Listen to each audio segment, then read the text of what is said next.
Hello, good evening. YouTube के जो हम स्टडी वाली सीरीज़ है एक, उसमें हमने दो सीरीज़ स्टार्ट की हैं। एक है वर्ल्ड ज्योग्राफी की और दूसरी है पॉलिटी की।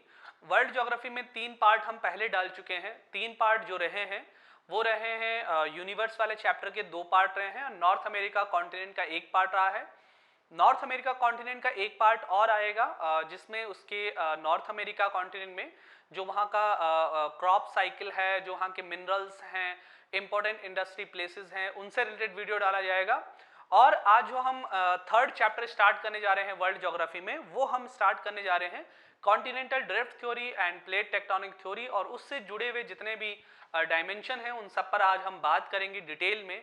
तो वर्ल्ड ज्योग्राफी में जब हम इस विषय पर बात कर रहे हैं कॉन्टिनेंटल ड्रिफ्ट थ्योरी और प्लेट टेक्टोनिक थ्योरी पर, तो मैं आप सभी लोग को ये बताना चाहूँगा it is a very important chapter. जो बच्चा इस चैप्टर को पूरा समझ जाता है उसे, मुझे लगता है, उसका वर्ल्ड ज्योग्राफी का लगभग 30 to 40% पार्ट क्लियर हो जाता है। बिकॉज प्लेट टेक्टोनिक थ्योरी और कॉन्टिनेंटल ड्रिफ्ट थ्योरी से रिलेटेड माउंटेन्स आते हैं, मिनरल्स आते हैं, वॉल्केनो आता है, अर्थक्वेक आता है। यानी कि जो भी बच्चा इस चैप्टर को समझ गया होगा वो इन चैप्टर को, कौन कौन से चैप्टर, अर्थक्वेक हो गया, वॉल्केनो हो गया, ठीक है ना, फोल्डेड माउंटेन हो गया, है ना, और आपका क्या हो गया, और भी चीजें जो हैं आपकी वो सारी क्लियर हो जाती हैं इसी चैप्टर के साथ। तो आगे आप देखते रहिए इस चैप्टर में क्या करें। इस चैप्टर में जब हम आगे बढ़ते हैं तो हम पहला टॉपिक लेने जा रहे हैं continental drift theory, which is a very important part. Continental drift theory के बारे में मैं अगर आपको बताऊं तो कॉन्टिनेंटल ड्रिफ्ट थ्योरी 1912 के टाइम में, ये पूरा टाइम ही था कि जब इससे रिलेटेड बहुत सारे प्रिंसिपल्स आ रहे थे, सारे जो जोग्राफर थे वो अपने अपने पॉइंट ऑफ व्यू को रख रहे थे कि कैसे क्वेश्चंस कैसे सॉल्व करने हैं इससे रिलेटेड। तो 1912 में एक व्यक्ति थे वैगनर।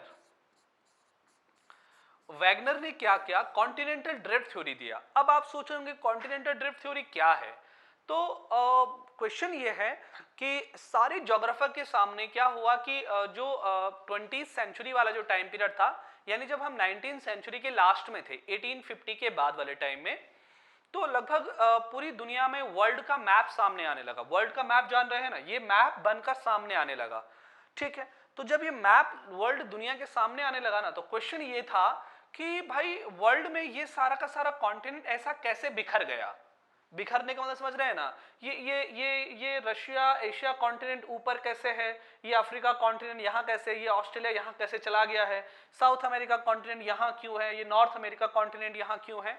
तो क्वेश्चंस बहुत सारे थे कि इनको बांटा किसने, है ना, ये कैसे ऊपर नीचे खिसक रहे हैं, क्या सच में खिसक रहे हैं, क्या इनके बीच की दूरियां क्या सच में बढ़ रही हैं, क्या इस कॉन्टिनेंट के बीच की दूरी और इस कॉन्टिनेंट के बीच की दूरी बढ़ रही है, और क्या ये इंडिया जो हमारा कंट्री है ये क्या सच में ऊपर की तरफ ड्रिफ्ट कर रहा है या मूव कर रहा है। तो क्वेश्चंस बहुत सारे थे और इनके सॉल्यूशंस के लिए अनेक ज्योग्राफर अपने अपने प्रिंसिपल को रिप्रेजेंट कर रहे थे।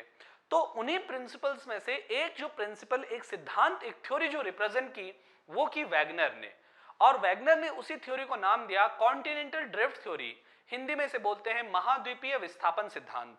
विस्थापन, ड्रिफ्ट किया, की मूव किया, लोगों को समझाया। तो जरा क्या था उस प्रिंसिपल में, जरा आज हम उसे समझने की कोशिश करते हैं। तो 1912 के टाइम पीरियड में जब ये थ्योरी आया तो उन्होंने इससे रिलेटेड एक बात कही। उन्होंने कहा भाई कि बात ये कहा उन्होंने कहा भाई पहले इस अर्थ पर, इस पृथ्वी पर ऐसा कुछ था ही नहीं। ऐसा कुछ था ही नहीं का मतलब क्या हुआ, जरा सब लोग ध्यान दें। ऐसा कुछ था ही का मतलब ये हुआ कि इस अर्थ पर, इस पूरी पृथ्वी पर एक जो हमारा ये गोला है, ये गोला जो है, ठीक है, जो गोला है, इस गोले के अंदर एक गोला और था। सब लोग ध्यान दो। यानी कि ये जो हमारी अर्थ है, तो इस अर्थ का जितना भी लैंड पार्ट है वो सारा का सारा एक जगह पर सेंट्रलाइज था। सेंट्रलाइज कहने का अर्थ समझ रहे हैं आप लोग। यानी कि मैं अगर उसे ऐसे समझाऊं आपको, यानी कि मैं जरा समझाऊं कैसे, अभी ध्यान दें। हाँ, ठीक है, इस प्रकार से ये जो गोला था, इस गोले के अंदर एक गोला और था, ये, ठीक है, एक गोला और था ये। यानी कि सारा लैंड जो है वो एक पार्ट पर सेंट्रलाइज था। सेंट्रलाइज कहने का अर्थ समझ रहे हैं। सेंट्रलाइज कहने का मतलब ये जमीन जो इधर इधर है ना, सारे कॉन्टिनेंट ये ऐसे बिखरे हुए नहीं थे, ये सारा का सारा कहां पर सेंट्रलाइज था, यहां पे। ठीक है, अब देखिए जो ये पूरा लैंड वाला पार्ट था ना, इसका अलग नाम दिया, और जो ये पूरा पानी था, ये पूरा ओशियन था। सब लोग ध्यान दो, इन दोनों को अलग नाम दे। देखिए इसको नाम दिया, जो ये लैंड था ना, बहुत बड़ा लैंड था, इसे नाम दिया पेंजिया। क्या नाम दिया? पेंजिया। और जो ये ग्रेट ओशियन है ना, इसे नाम दिया पैंथालाशा। क्या नाम दिया? पैंथालाशा।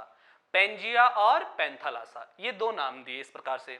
अब जरा आगे देखो, पेंजिया और पैंथालाशा जो था, इस पेंजिया लैंड पर जो ये महान भूमि थी, ये ग्रेट लैंड था, जो संपूर्ण, पेंजिया का मतलब हुआ complete land, a whole land, संपूर्ण भूमि। जो ये लैंड था, ये लैंड अब टूटता है ना। तो इस लैंड में जरा ध्यान दें सभी लोग, इस लैंड में क्रैक जनरेट होता है, एक दरार उत्पन्न होती है यूं। ठीक है, और इस दरार में जो पानी भरता है और ये अंदर जो ओशन बनता है, उसे बोलते हैं टैथिज सी।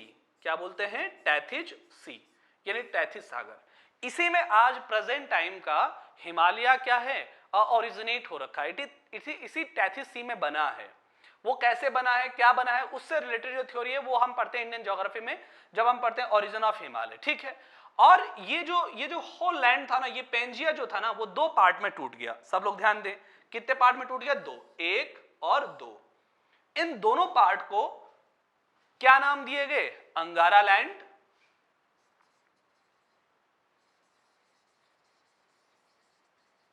अंगारा लैंड, और दूसरे को नाम दिया गया गोंडवाना लैंड। गोंडवाना लैंड, दो पार्ट में बांटा गया, अंगारा लैंड, गोंडवाना। और इसी अंगारा लैंड और गोंडवाना लैंड से आज वो सारे कॉन्टिनेंट बने हैं जो आपके सामने, जो 7 कॉन्टिनेंट्स हैं। ठीक है ना।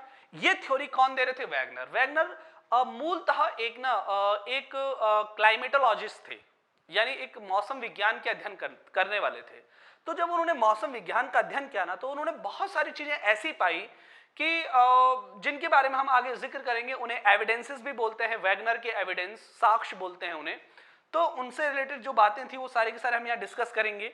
ठीक है, तो जब आगे आ जाए फिर, इसी पॉइंट पे आ जाए, तो वैगनर ने क्या बताया कि ये जो सारा लैंड था, ये एक जगह पर सेंट्रलाइज था, वहां पर सेंट्रलाइज था जहां पर प्रेजेंट टाइम का डरबन है। डरबन आप जानते हैं ऑस्ट्रेलिया में है। तो पूरा का पूरा यहां पर लोकेटेड था, फिर उससे ये टूटा, फिर ये क्या हुआ, सारा का सारा इधर उधर बिखरने लगा, है ना। ये थ्योरी जो दी थी वैगनर ने दी। और इस थ्योरी के बारे में जरा आगे बढ़े जरा, तो वैगनर ने इस थ्योरी को ऐसे बताया। ये जो थ्योरी थी, सारा लैंड पहले सेंट्रलाइज था, फिर ये थोड़ा सा हल्का सा क्या हुआ, खुला, एक दूसरे से दूर जाने लगा, फिर ये और दूर गया, और यहां पर देखेंगे आप, यहां पर कंप्लीटली क्या होंगे, ये दूर आ गए। ये देखिए ये south America continent, north America continent, ये अफ्रीका। यानी कि ये पहला सारा सेंट्रलाइज था। ये देखिए ये था पहला पैंथालाशा, और ये सारी जमीन मिलकर क्या बनाती थी? पेंजिया। ठीक है, फिर ये आगे बढ़ा तो इनमें क्या हुआ, थोड़ी दूरियां आने लगी, ये खिसकने लगे, मूव करने लगे, नॉर्थ की तरफ मूव करने लगे और वेस्ट की तरफ मूव करने लगे। क्यों मूव करने लगे? इसके पीछे भी उन्होंने रीजंस दिया। उन्होंने कहा, पहला, वेस्ट में मूव करने के पीछे क्या रीजन थे? देखिए, जब लैंड सारा का सारा एक जगह पर सेंट्रलाइज था, तो द ग्रेट ओशन में बहुत बड़ा बड़ा टाइड जनरेट होता था, और उन टाइड्स ने भी क्या किया, इन लैंड्स को क्या किया, डिस्प्लेसमेंट करने में रोल प्ले किया, यानी विस्थापन करने में भूमिका अदा की। पहला। दूसरा, अर्थ का रोटेशन जो होता है वो होता है वेस्ट टू ईस्ट, बस समझ में आया। इसलिए जो उसके अंदर लैंड रखा होगा वो कहां की तरफ मूव करेगा? वेस्ट की तरफ, यानी न्यूटन का लॉ लग जाएगा, बस समझ में आई ना। यानी अर्थ इधर की तरफ रोटेट हो रहा है, तो इसके अंदर जो रखा हुआ लैंड है वो इधर वेस्ट की तरफ क्या होने लगेगा? डिस्प्लेसमेंट होने लगेगा। अब देखिए जरा, दूसरा उन्होंने बताया नॉर्थ में क्यों गया। उन्होंने कहा पोलर फोर्स या polar gravitational force, high gravitational force in the polar regions, that's why whole land displacement in the side of north. North की साइड को क्या हो रहे हैं? डिस्प्लेसमेंट कर रहे हैं। बात समझ आ रही है ना, ये लैंड कैसे मूव कर रहे हैं, खिसक रहे हैं। और देखिए यहां पर इनके बीच में और गैप आया, और यहां ये कंप्लीटली क्या होंगे, इस फॉर्म में आ गए। ये जो फोर्थ फॉर्म है, ये कैसे फॉर्म में आ गई? ऐसे फॉर्म में आ गई, जो आपके सामने ये है। बात समझ में आ रहा है।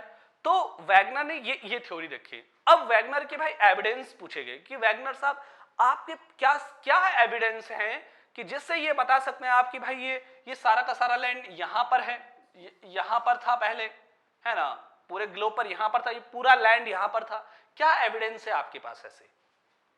क्या आपके पास कुछ एविडेंस हैं ऐसे कि जिससे आप ये थ्योरी को साबित कर पाओ? तो उन्होंने कहा हाँ मेरे पास हैं। और वो कैसे दिए उन्होंने बताया, जरा ध्यान दो, सब लोग ध्यान दो, इसे जरा ध्यान से देखिए आप लोग सभी लोग। तो उन्होंने क्या बताया इस बारे में उन्होंने बताया भाई मेरे पास जो एविडेंस हैं वो एक नहीं है बल्कि कई सारे एविडेंस हैं। और उन्होंने कहा पहला उन्होंने दिया, उन्होंने कहा भाई देखो जिगजैग थ्योरी उसे बोलते हैं। जिगजैग थ्योरी कहने का अर्थ क्या है, जरा ध्यान दें। ये वाला जो सिरा है इस वाले लाइन का, ये वाला, और ये वाला सिरा है ये वाला, इन दोनों को अगर इसको भी और इस वाले पार्ट को भी अगर हम मिलाना चाहें, एक साथ मिलाना चाहें, तो इनके जो तटों की गहराई है, जो डेप्थ है, वो एक दूसरे से क्या होती है, मैच होती है। फर्स्ट इसे बोलते हैं जिगजैग थ्योरी। यानी अगर इन सारे कॉन्टिनेंट को आपस में मिला लिया जाए तो ये आज भी क्या होते हैं, एक से मिलते हैं। फर्स्ट बात समझ में आया, ये पॉइंट समझ में आया। दूसरा बहुत इंपॉर्टेंट कि ये यहां पर था, ये संपूर्ण लैंड, देखिए मैं इसको भूल जाइए, ये संपूर्ण लैंड कहां पर था, जहां प्रेजेंट टाइम में डरबन है, यहां पे सभी लोग ध्यान दें, यहां पे था। तो लोगों ने पूछा भाई यहां पर कैसे था ये, तो उन्होंने एविडेंस क्या दिया, उन्होंने कहा देखिए सब लोग ध्यान दें, उन्होंने कहा भाई इक्वेटर जो है, आज इक्वेटर जानते हैं आप लोग, 0 डिग्री लाइन इक्वेटर, ये अगर मैं इक्वेटर लाइन खींचूं, ड्रॉ करूं, तो आप सब लोग ध्यान दें, ये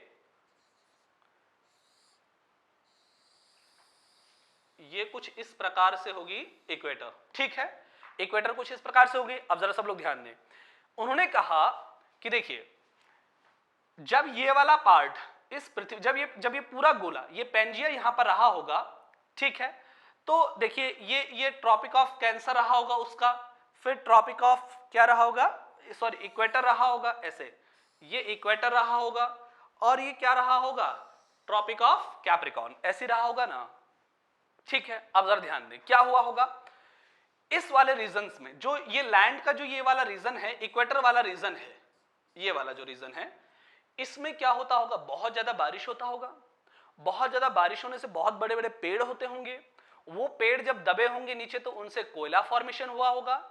और जरा ध्यान दें, कोयला फॉर्मेशन होने के बाद जरा क्या देखेंगे कि आज ये वाला जो, जब उस समय का पार्ट, यानी मैं अगर उसे इस वाले में दिखाऊं, जो लैंड उस समय यहां पर रहा होगा, इक्वेटर वाले रीजन में, नीचे वाले क्षेत्रों में रहा होगा, या उसी वाले मैप में देख लीजिए, जरा ध्यान दे, इस वाले में ध्यान दीजिए, जो लैंड उस समय नॉर्वे वाला पार्ट यही तो होगा, नॉर्वे नॉर्थ अमेरिका वाला पार्ट, यही ऊपर वाला पार्ट होगा। आज ये पार्ट यहां गया है, ऊपर गया होगा ना भाई, पृथ्वी पे ऊपर गया होगा, आप जानते हैं ग्रीनलैंड यही तो गया है, यहां तक यही तो गया है, ये नॉर्वे ये वाला पार्ट। तो उन्होंने बोला कि जरा ध्यान दें, हमने क्या पाया है, हमने ये पाया है कि नॉर्वे वाले रीजन में, नॉर्थ अमेरिका वाले रीजन में, इस वाले रीजन में कोयले के भंडार हैं। कोयले के भंडार के लिए बहुत बड़े बड़े पेड़ों का और इक्वेटोरियल क्लाइमेट का होना जरूरी है। इक्वेटोरियल क्लाइमेट कहने का अर्थ हुआ बहुत तेज बारिश, ज्यादा गर्मी, बहुत बड़े बड़े पेड़, तभी वो पेड़ नीचे दबकर क्या बनाएंगे, कोयला। और सोचिए अगर ये नॉर्वे और ये सब चीजें, ये जो आज प्लेसेस हैं, अपनी ही जगह पर पहले से होते तो यहां कभी कोयला नहीं पाया जाता, क्योंकि अब बहुत ज्यादा बारिश नहीं होती है और बहुत बड़े बड़े पेड़ नहीं पाए जाते हैं। इसलिए इसका मतलब है ये वाले जो पार्ट है ये कभी कहां रहे होंगे, इक्वेटोरियल वाले रीजन में रहे होंगे। बात समझ में आया। और दूसरा उन्होंने क्या देखा, प्रेजेंट टाइम में जो ब्राजील वाला क्षेत्र है, जो ये अफ्रीका वाला क्षेत्र है, यहां पर ना ग्लेशियर्स के कुछ एविडेंसेस मिले हैं, हिमानियों के कुछ साक्ष्य मिले, हिमानी बर्फों के। और वो कब प्रेजेंट हो सकते हैं, कब प्रेजेंट हो सकते हैं, जब ये वाले रीजन कभी कहां रहे होंगे, नीचे रहे होंगे, अंटार्कटिका वाले क्षेत्रों में। इसका मतलब ये वाला पार्ट यहां रहा होगा तो ये डिस्प्लेसमेंट होकर यहां गया है, और जो यहां वाले पार्ट है ये यहां है तो ये ऊपर डिस्प्लेसमेंट कर गए। इसीलिए यहां पर जो फॉसिल्स मिले हैं डिफरेंट टाइप के, उनसे ये पता लगता है कि ये कभी सारा क्या था, एक जगह पर सेंट्रलाइज था। अगला पॉइंट देखिए, उन्होंने क्या बोला कि यहां पर जो हमें गोल्ड, सोने के जो साक्ष्य मिले हैं, एविडेंस, वो यहां पर भी मिले हैं। इसका मतलब ये दोनों क्या रहे होंगे, एक साथ। बात समझ में आया? जो सोने के साक्ष्य मिले हैं, घास या पेड़ों के जो साक्ष्य मिले हैं, वो इन दोनों जगह पर सेम मिले हैं। इसका मतलब क्या हुआ कि दोनों क्या रहे होंगे, कभी एक साथ रहे हैं, मिले हुए रहे हैं। ऐसे बहुत सारे उन्होंने क्या दिए, एग्जाम्पल्स दिए, उन्होंने अपनी थ्योरी रिप्रेजेंट करी, और लोगों ने कहीं ना कहीं लॉजिकली क्या माना कि बिल्कुल सही है, और शायद इसीलिए आज हम इसे पढ़ भी रहे हैं। ठीक है, आगे दर्ज देखें, इसी थ्योरी पर बेस्ड एक और थ्योरी आई 1967 के टाइम पीरियड में। मैकेंजी, पार्कर और काफी सारे लोगों ने इसे रिप्रेजेंट किया। मॉर्गन हो गया, उसी में शामिल थे, मॉर्गन, मैकेंजी, पार्कर, इन लोगों ने 1967 में इसी थ्योरी से रिलेटेड एक थ्योरी और रिप्रेजेंट की, प्लेट टेक्टोनिक थ्योरी। उन्होंने कहा भाई कि प्लेट टेक्टोनिक थ्योरी में क्या है, ये संपूर्ण जो अर्थ है, ये जो पूरा पृथ्वी है, ये कुछ प्लेट्स में डिवाइडेड है। कुछ प्लेट्स में डिवाइडेड होने का मतलब क्या हुआ कि यहां पर कुछ मेजर प्लेट्स हैं। कौन कौन सी? North American plate, South American plate, Pacific plate, African plate, Eurasian plate, Indo Australian plate और अंटार्कटिकन प्लेट। ये 7 मेजर प्लेट्स हैं। इनके अलावा कुछ छोटी छोटी प्लेटें भी हैं, उनके बारे में हम अभी आगे बात करेंगे। और उन्होंने कहा ये प्लेटें ना आज भी मूव कर रही हैं, यानी डिस्प्लेसमेंट हो रहा है, इनमें विस्थापन हो रहा है। इसका मतलब वैगनर की थ्योरी बिल्कुल सही थी, क्योंकि वैगनर ने क्या बोला था कि आज भी ये प्लेट्स क्या कर रही हैं, ड्रिफ्ट कर रही हैं, मूव कर रही हैं। बस मैं लोगों ने पूछा भाई क्या एविडेंस है, ऐसा कुछ है क्या, मतलब जिससे आप ये बता पाओ कि ये प्लेट्स हाँ सच में मूव कर रही हैं, ये 7 प्लेट्स। और क्या कुछ छोटी और प्लेट्स भी हैं? तो हाँ, छोटी और प्लेट्स हैं, जिनको मैं बताऊंगा। देखिए, नॉर्थ अमेरिका और पैसिफिक ओशन के बीच में देखिए जुआर डी फूका प्लेट है। साउथ अमेरिका और पैसिफिक ओशन के प्लेट में नजका प्लेट है ना। फिर ये देखिए, ये अफ्रीकन प्लेट और साउथ अमेरिकन प्लेट, यहाँ पर स्कोटिया प्लेट है। ऐसी बहुत सारी और भी प्लेट मिलेंगी आपको, अरेबियन प्लेट मिलेगी, जो छोटी प्लेट मिलेंगी आपको, है ना। तो उनके बारे में भी हम आगे जिक्र करेंगे। वैसे जुआर डी फूका और नजका प्लेट काफी टाइम एग्जाम में पूछा गया है, तो इसके बारे में ध्यान रखिएगा। तो ये प्लेट्स जो हैं, तो प्लेट्स के बारे में ड्रिफ्ट क्या क्या है, तो उन्होंने पूछा भाई, जब लोगों ने पूछा भाई जरा प्लेट्स के बारे में सब कुछ बताइए, जरा प्लेट्स कैसे ड्रिफ्ट करती हैं, मूव करती हैं, जरा इनके बारे में बताइए। तो उन्होंने कहा प्लेट्स में 3 प्रकार के मूवमेंट होते हैं, 3 प्रकार के डिस्प्लेसमेंट होते हैं, और जब ये तीनों डिस्प्लेसमेंट करते हैं तो ये डिफरेंट टाइप के स्ट्रक्चर बनाते हैं। और उन्हीं स्ट्रक्चर से, जब ये डिफरेंट टाइप के स्ट्रक्चर बनाते हैं, तो उन्हीं स्ट्रक्चर से आज अर्थ पर डिफरेंट टाइप ऑफ क्या है, ज्योग्राफिकल रीजन्स का फॉर्मेशन हुआ है। क्या क्या ज्योग्राफिकल रीजन फॉर्मेशन हुआ है, जरा सब लोग ध्यान दें। पहला जो उन्होंने ये बताया, सभी लोग इस चित्र को ध्यान देखें, सभी लोग इस चित्र को ध्यान देखें, ठीक है। पहला उन्होंने जो बताया वो बताया कन्वर्जिनेट मूवमेंट। कन्वर्जिनेट मूवमेंट का मतलब क्या हुआ, 2 प्लेट्स आपस में एक दूसरे के क्या आती हैं, पास आती हैं। अब जरा सब लोग ध्यान दें, इसे हिंदी में बोलते हैं अभिसारी संचलन। अभिसारी संचलन या कन्वर्जिनेट, दोनों क्या हो रहे हैं, कन्वर्जिनेट हो रहे हैं, एक दूसरे की ओर आ रहे हैं। ठीक है, मैं इसे समझाऊंगा कन्वर्जिनेट से क्या क्या इंपैक्ट पड़ता है और कन्वर्जिनेट कैसे कैसे काम करता है, जरा ध्यान दें, सभी लोग ध्यान दें। कन्वर्जिनेट प्लेट क्या है, ठीक है। कन्वर्जिनेट प्लेट में क्या होगा, आप इसे ध्यान से देखें। कन्वर्जिनेट प्लेट में क्या होगा, 2 प्लेटें एक दूसरे की ओर आएंगी, 2 प्लेटें क्या आएंगी, एक दूसरे की ओर आएंगी, एक दूसरे की ओर इस प्रकार से आएंगी। ये देखिए, ये मान लीजिए ये एक प्लेट है और ये दूसरी प्लेट है, सब लोग ध्यान दें, ठीक है। ये है मान लीजिए नॉर्थ अमेरिकन प्लेट और ये है पैसिफिक ओशनिक प्लेट, ठीक है। इन दोनों प्लेट्स ये कन्वर्जिनेट है। कन्वर्जिनेट का मतलब हुआ एक दूसरे के पास आ रही है, ठीक है। कन्वर्जिनेट में क्या हो रहा है, जब एक दूसरे के पास दोनों आ रही हैं तो होगा ये, सब लोग ध्यान दें, होगा क्या, जिस प्लेट का मास ज्यादा होगा ना, जिस प्लेट का मास ज्यादा होगा वो प्लेट इस प्लेट के नीचे धंस जाएगी। मान लीजिए पैसिफिक ओशनिक प्लेट का मास ज्यादा है, तो ये क्या हो जाएगा, इस प्लेट के नीचे क्या हो जाएगा, धंस जाएगा। तो जहां पर ये दोनों प्लेट्स मिल रही होंगी उस पॉइंट से क्या होगा, वोल्केनो क्या होगा, ओरिजिनेट, सॉरी अर्थक्वेक ओरिजिनेट होगा। 2 प्लेट्स आपस में मिलेंगी तो उससे क्या होगा, एक जो वेव्स बनेंगी वो क्या करेंगे, अर्थक्वेक को जनरेट करेंगी, ठीक है। और जब ये प्लेट बहुत नीचे आ जाएगी, इतने नीचे आया, तो जब ये आएगी तो नीचे होगा टेम्परेचर क्या होगा, इंक्रीज होगा, और टेम्परेचर इंक्रीज होने से ये प्लेट क्या होगी, मेल्ट होगी, यहां पर पिघलेगी ये, और पिघल के ये ऊपर यानी नॉर्थ अमेरिकन कॉन्टिनेंट के ऊपर वाले जो पार्ट में है यहां पर क्या जनरेट करेगा, वॉल्केनो जनरेट करेगा, ठीक है। और पीछे तो वॉल्केनो होगा, और आगे वाले पार्ट में देखिए, आगे वाले पार्ट में क्या होगा, आगे वाले पार्ट में ये होगा, आगे वाले पार्ट में देखिए, आगे वाले पार्ट में क्या होगा, यहां पर जो ये वी टाइप का शेप बनेगा ना दोनों प्लेट के, यहां पर सेडिमेंट इकट्ठा होगा, और ये सेडिमेंट पिचकेगा ना, तो इस वॉल्केनो के ठीक आगे और इस कॉन्टिनेंट के कोस्टल रीजन में फोल्डेड माउंटेन ओरिजिनेट होगा। क्या ओरिजिनेट होगा, फोल्डेड माउंटेन। जरा ध्यान दें, अब इसे जरा समझें, यहां अब जरा इसको इसमें समझें। देखिए मान लीजिए दो प्लेट्स आपस में आ रही हैं एक दूसरे की ओर, और देखिए ये प्लेट मान लीजिए इसके नीचे धंस रहा है, ठीक है, इधर देखिए ये प्लेट इसके नीचे धंस रहा है, ठीक है ना, तो धंस के या ये नीचे क्या बनाएगा, वॉल्केनो। देखिए सब लोग ध्यान दें, और वॉल्केनो बना के पीछे क्या निकालेगा, वॉल्केनो निकालेगा, ठीक है। और इसके इस वाले पार्ट पे क्या निकलेगा, फोल्डेड माउंटेन। बात समझ में आया। इसे कॉन्टिनेंट में देखें जरा कैसे होता है ये, कॉन्टिनेंट में इसको जरा देखिए, जरा कॉन्टिनेंट में देखिए, मान लीजिए दो प्लेट्स आपस में टकरा रही हैं, ये वाली प्लेट देखिए, यहां पर सबसे बेस्ट एग्जांपल है पैसिफिक ओशन में साउथ अमेरिका प्लेट धंस रही है, साउथ अमेरिकन प्लेट के नीचे कौन सी प्लेट जा रही होगी, किसका मास ज्यादा है, पैसिफिक ओशन। तो जब ये नीचे धंस रहा होगा तो देखिए यहां पर क्या बना रहा है, एंडीज। एंडीज क्या है, एक फोल्डेड माउंटेन, और इसके ठीक पीछे क्या निकल रहे हैं, volcano. Aconcagua volcano, Ojos del Salado, Cotopaxi, Chimborazo, ये सारे के सारे क्या जनरेट हो रहे हैं, वॉल्केनो। और फ्रंट में क्या बन रहा है, एंडीज माउंटेन। क्लियर हुआ।